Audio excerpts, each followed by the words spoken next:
أهلا بيكم في أول حلقة من حلقة برنامج سايب أثر.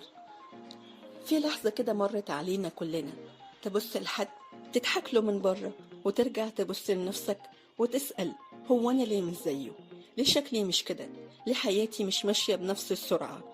ليه دايما حاسس إني متأخر؟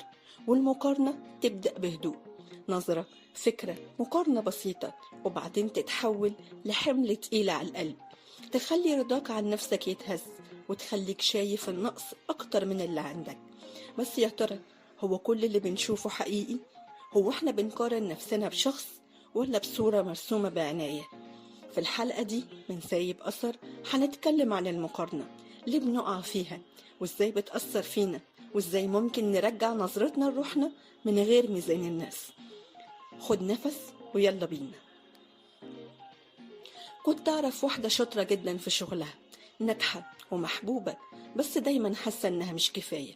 كل ما حد حواليها ينجح حتى لو مش في نفس مجالها تحس إنها قليلة.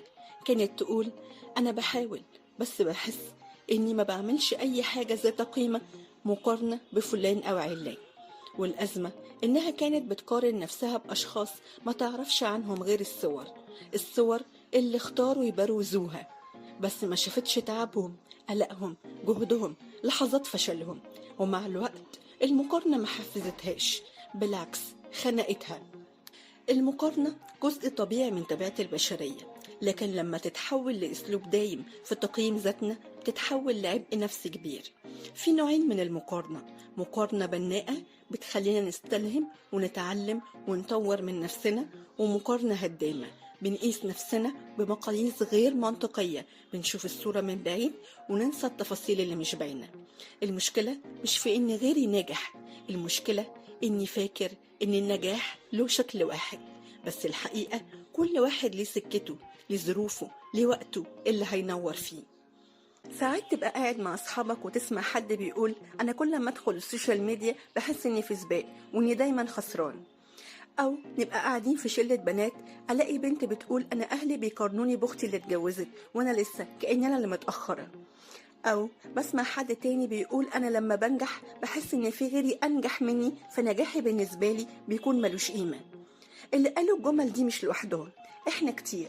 بس السؤال إمتى هنقرر نخرج من سباق المقارنة ونبدأ نعيش على مقاييسنا إحنا؟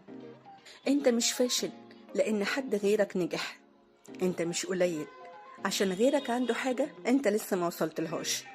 مقياسك الوحيد هو أنت بتاع امبارح وأنت بتاع النهاردة، مش أي حد تاني.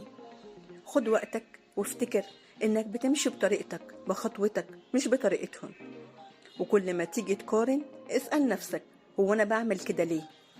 لو حسيت إنها وجعتك يبقى تستاهل وقفة مش تجاهل. لو الحلقة دي لمست حاجة جواك احنا حابين نسمعك.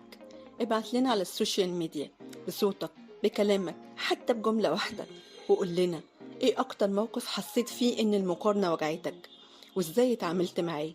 ممكن نشارك ردك من غير اسمك في الحلقات الجاية، لان كل تجربة بنسمعها وكل كلمة طالعة من القلب بتسيب أثر، وسايب أثر موجود عشان يفضل دايما قريب من قلبك. كنت معاكم أنا بسمة في سايب أثر، واشوفكم الحلقة الجاية.